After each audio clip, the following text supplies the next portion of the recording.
recess. So many of our colleagues, whilst showing solidarity with the Senator of Busia, are not present within the precincts of Parliament. But as you can see, we are joined by colleagues who are available on this short notice to just register our support for the Senator of Busia.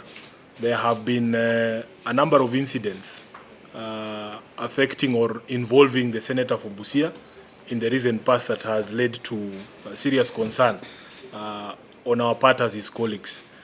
First, a few weeks ago, there was an incident where his vehicle was involved in an accident on the Busia-Kisumu highway. Whilst we might not draw direct parallels to any ill intention, we are just saying that it is becoming too much of a coincidence that there are things that are happening to the Senator of Busia that now need the attention of the security agencies in this country. Then, of course, we were told, or it was reported in today's dailies, and we have spoken to the Senator himself, that a group of armed men went to his home in rural Busia on Wednesday and essentially harassed and intimidated his family there, looking for him. And of course, this was preceded by another incident where some armed goons stoned his vehicle that was leaving Busia Law Courts just a few days ago. So we as members of the Senate are concerned about the safety and well-being of Senator Omtatah.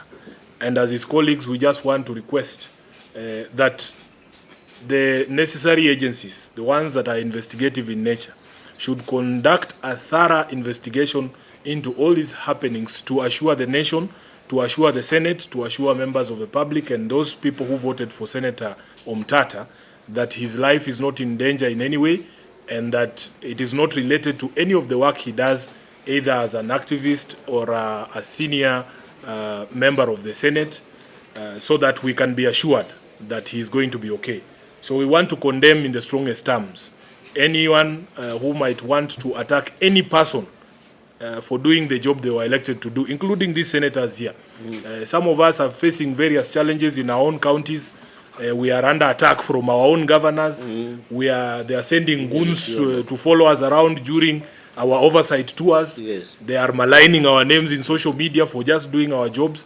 And therefore, we want to state as senators, we will not be intimidated into abandoning a job that, or the role that we swore to undertake as elected representatives of the people, providing oversight and legislation and all the other roles.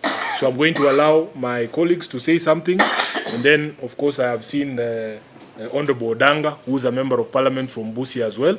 He might give more insights into what is going on in Busia. I thank you. Just move.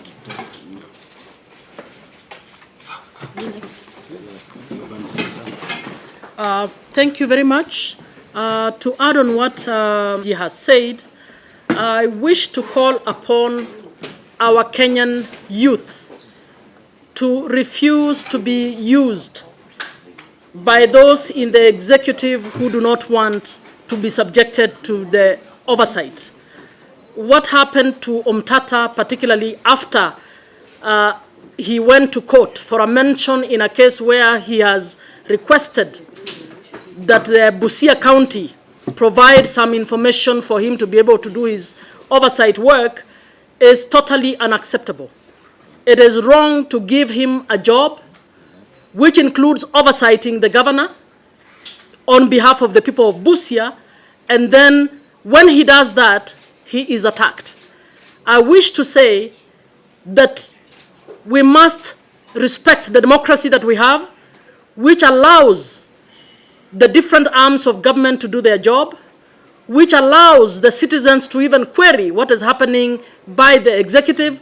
And I wish to call upon the executives, both at national and county levels, to be tolerant of the task of legislators in oversight and to allow us to be able to do this job. So if we call out any governor on what they're doing or call out the national government on what they're doing, I think it is wrong for those who are doing so to be intimidated through goons and other people. We therefore call upon the DCI, the Kenya Police, everybody, including the NIS, to actually do their job and investigate these cases and report to us on what's happening and ensure that Senator Omtatah has been provided with full security within his home and his relatives are not intimidated because of the work that he's doing. We also call upon the other governors to be tolerant, to just do their job. If you don't want to be your dirty linen to be brought out, just do your job in accordance with the law. But the senators will be allowed to do their job of oversight without being intimidated by governors. Thank you.